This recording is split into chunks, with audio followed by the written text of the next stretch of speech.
Tonight, let's ride till we're out of sight. So far, so they've never fight down our halo. What is going on? It's myself, the team of Coach K and Nidokings. Today we have a week 11 IBL team prep versus Deebs and the Orlando Mudkip. So, if you remember, we ended up we ended up playing him week 3. We ended up losing. It was a 2-0 match. But this time, it's kind of at this point in the season, I need to win. And it's the race for the wildcard slots is very tight in the Sun division, or in the Sun conference. I'm actually go over it because I was looking at it just a little bit before this. So the thing is, I have a 5-5 record with a 6 differential, which is, I mean, technically I'm in 5th place because both the Bouffalants and the Rosa Raidenborg in the other division both are 6-5. Rosa Raidenborg with 7 differential and Bouffalants with 6. So, depending on how things go this week, if I win by, if I win by 2 or more, then I automatically go up into the first wildcard slot, being the 3rd seed. So, this is a very crucial match, and Deebs is kind of in the mix too, but in all honesty, he'd have to beat me and then win his next match, and both, the other 2 guys would have to lose in order for him to have a chance, because he's at -7 differential with a 4-6 record. So, and Deebs is the one we're playing. So anyways, it's a very tight race, and this is kind of a very important match, but hopefully we can still have fun. So anyways, I ended up changing up a little bit of the team, and a decent amount, enough that I felt that the team prep, I couldn't just shoehorn it in with the actual battle. So anyways, I'm going to go over his team. As you see above my head, it's one of the scariest teams in the league. Excadrill, Amoonguss, Silvally, Hawlucha, Alumamola, Crobat, Raikou, Musharna, Gigalith, Liepard, and Kyurem Black. So, yeah. I remember it was very difficult to prep for him the first time. We ended up losing. I think we would have won, but a couple things messed up. Well, not a couple things messed up, a couple unfortunate hacks happened. I know the Haxorus got crit, Uxie got crit, and a special defense drop with Shadow Ball, so I think that really ended up making a difference, because I think Haxorus could have swept, because I don't think Liepard would have killed with another knockoff. Anyways, the hope is that we can pull out a victory this week with the team edited the way it is. So starting off, we have Hazel still on the team with a medium Z, Psychic, Energy Ball, Earth Power, and Aura Sphere. Now I believe the only difference I had from last time is that I have Energy Ball for Flamethrower. I don't know why I had Flamethrower. Flamethrower doesn't really do much, because overall Energy Ball does more against the squad, being it obviously hits that Alumamola. Previously, Hazel didn't have anything to touch the Alumamola. This also will hit that Gigalith very hard. It hits as hard as Earth Power, so it was just better than Flamethrower, because Flamethrower didn't help me against anything but Excadrill. So it literally only did enough. Sorry, I keep punching the mic. It literally did only stuff to Excadrill, which both Earth Power and Aura Sphere work really good against. Now, I'm bringing Aura Sphere mainly for Kyurem Black, because that thing is very scary in general, and it's kind of a worry. I have this thing built to outspeed, I'm pretty sure, max speed Kyurem Black. His base 95s, whatever those are. I believe, yeah, Silvally and Kyurem Black. So this thing is built to outspeed both of those max speed, provided they aren't choice scarfed, because he doesn't have any base 100s or anything between 95 and 100. So this thing outspeeds everything that it can outspeed.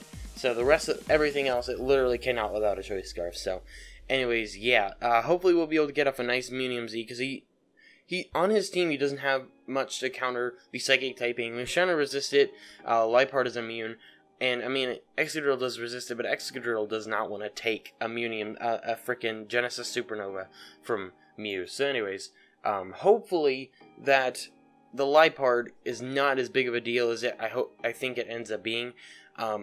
I was debating running Dazzling Gleam over Aura Sphere, because it would also hit the Kyurem Black, but Aura Sphere also hits Liepard and Kyurem Black. So, overall, Fairy and Fighting do the same thing for me, and, yeah, so that is Hazel. Next up, we have Camilla the Life Orb holding Haxorus with Moldbreaker, Earthquake, Outrage, Shadow Claw, and Low Kick. So if you remember when we played the original line, he doesn't have a Fairy type. His only Fairy type would be Silvally, and you have to bring a Fairy Silvally, and that would kind of limit it. It wouldn't really limit it. I don't know what Fairy type moves it even gets, but this thing, I was trying to set up Dragon Dance, he sent in the Lipard. He didn't have anything to check the, I think he was expecting me to be Choice Scarfed, and he wanted to knock off the Choice Scarf, so, or something like that. I don't remember exactly what he said, because we discussed it later, later in the season. But anyways, he sent in the Lipard, and the Lipard was able to counter Haxorus well enough with the Encore, and then the crit knockoff definitely screwed this thing up. But I have Life Orb, and I decided not to run Dragon Dance this week, because overall this thing still outspeeds a ton of his team. Now, I don't believe that, like, a Hidden Power Ice from Raikou could kill. Let's see, what else would outspeed it, even? Hawlucha might kill.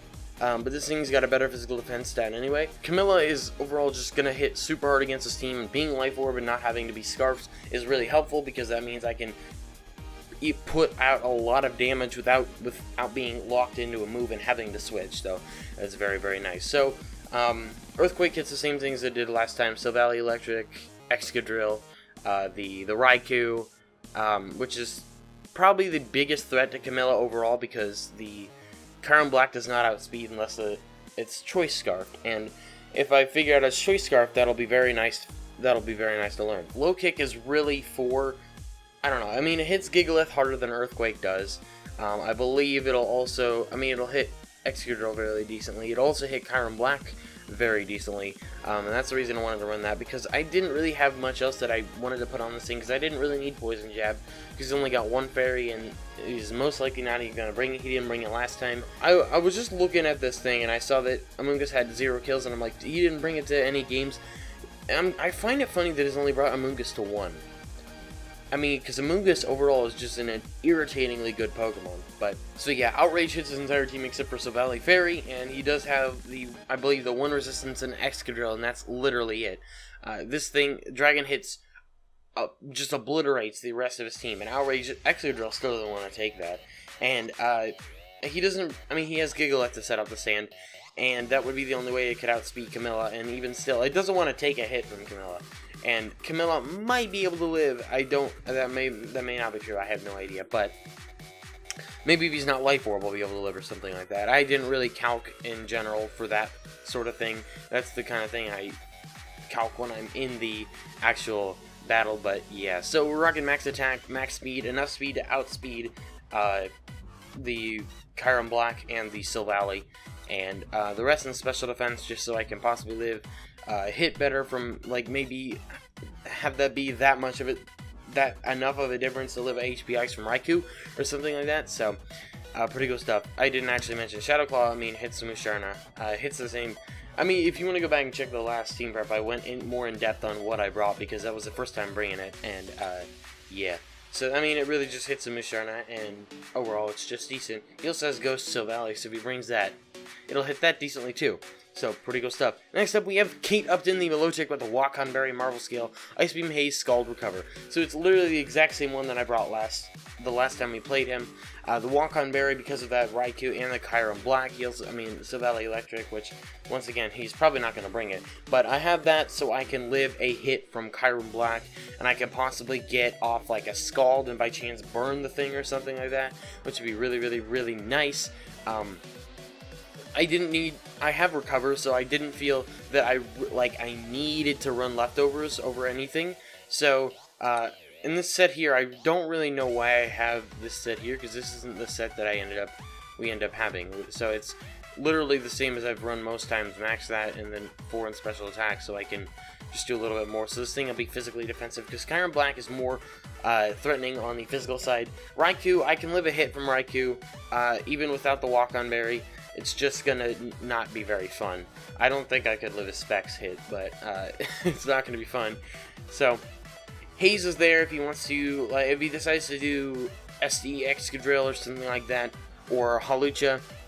Because you know Hawlucha likes to set up, and I decided to drop Blizzard, so that was the difference. I decided not to bring Blizzard this time because I don't have Ninetales to set up the Hail, so I don't have 100% Blizzards, but Ice Beam and Scald are both more than enough to destroy the sub of the Hawlucha, so it can't get set up on Kate Upton, because Kate Upton overall matches up very nicely against Hawlucha, especially with the physical defense investment. So yeah, if I get burned, that'll be best case scenario. I don't really know what can burn me, I guess maybe Musharna learns Will-O-Wisp or something like that. I don't really know if he has anything that can specifically burn this thing, but burning is better than poisoning or paralyzing or putting to sleep. It doesn't even matter really, but so yeah. Burning is best case scenario, does the least amount of damage, and does not hinder this thing because it's not a physical attacker, so pretty cool stuff. We're doing the typically physically defensive set with a bold nature, 4 in special attack, max HP, max physical defense. This thing can be my physical wall and just do what I need it to do, because Nidokings is such a clutch Pokemon. I may end up drafting it next season or something like that, because I love this Pokemon. I'm really glad I franchised it, but anyways, yeah, that is K-Dipping for us. Next up, we have Toothpick the Mudsdale. I don't think the one that I have is shiny. I put it shiny just for the lulz, but I don't think it ended up being shiny. But it doesn't really matter.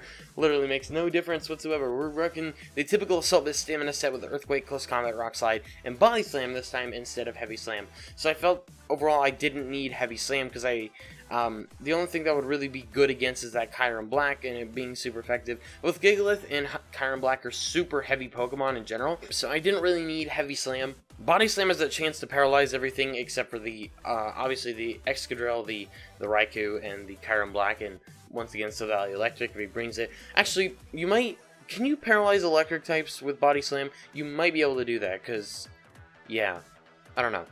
I don't remember. I could be wrong about that, but that could be interesting if I'm able to paralyze one of those. Like, if I could paralyze that Kyurem Black, that cripples it immensely.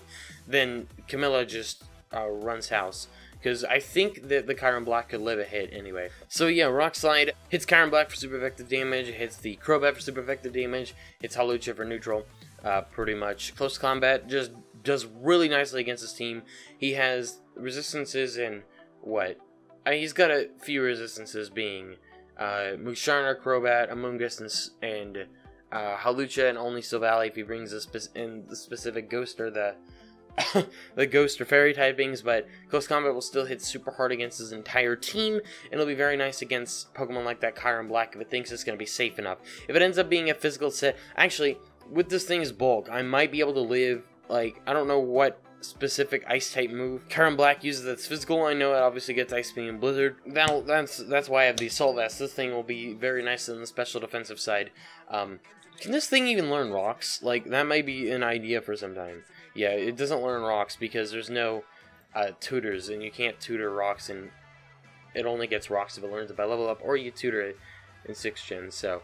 Earthquake is just a stab move. The only things that avoid it being the Musharna with Levitate, the Crobat, and the Hawlucha. So overall, not Crobat. Earthquake is very nice against his entire team because I believe Amoonguss isn't even a resistance because it's neutral. So literally, he has no resistances to Earthquake. So Toothpick should be very, very nice in this matchup as long as I can keep it healthy enough to survive a hit from Kyurem Black. It might be able to destroy the Kyurem Black, so pretty cool stuff. Anyways, as you see, we're rocking max HP, max attack, 4 in special defense with an adamant nature, so this thing can hit super hard, be an all-around wall. It's not really specifically based in either stat. This thing is very good physically, and stamina helps this thing get defense boost even after, and then Assault Vest just boosts the special defense in general, so overall, it works very, very nice. So anyways, that is Toothpick for us. Next up, we have Kitty, the Electivire with the Choice Scarf, Motor Drive, Earthquake, Crush Up, Wild Charge, Ice Punch. So, once again, the EVs probably kind of look weird. The speed overall is to allow me to outspeed, max speed, speed boosting nature. Let's see, what was it? I believe, let's see, whatever his fastest Pokemon is. I don't remember exactly what it is right now. Okay, well luckily we didn't miss anything, so I was just looking over, trying to look over this. I don't know, that was just fucking awful. So I accidentally spilled water on my keyboard because I left the water bottle open and whatever. So anyways, this thing is built to, is it out to outspeed Raikou? It might be to outspeed Raikou, because if it's, let's see, 125 times 1.5. Okay, so yeah, this thing is, well, it's not built to outspeed Raikou. What's faster than Raikou? Okay, so this thing I'm pretty sure is built to outspeed max speed Hawlucha. So, indeed it is. And 126 allows it outspeed with the Choice Scarf. So this thing outspeeds everything provided it isn't Choice Scarf. So, pretty cool stuff. And even then, a couple things that should be faster than might outspeed it with the Scarf because I don't have max investment. We're going Scarf just so I can outspeed everything and whatnot. Earthquake, as I said, overall hits his team very nicely. Cross Jump really lights up Kyurem, Liepard, Excadrill, Gigalith. So overall fighting is very nice for his team, and if he brings, you know, Silvally normal, which he probably won't, but anyways. Wild Charge is just a good stab move in general. He's only got one immunity, being that Excadrill hits decently on the rest of his team. He does have a couple resistances, but overall it's just a very nice move to have in general, because I didn't really have much else I needed to put on Kitty. And then Ice Punch works nicely against that, what was it, like, Crobat Hawlucha, I guess, I don't know. Amoonguss, that's it, so, Amoonguss, and as I said, I'm running enough speed to outspeed max speed Hawlucha.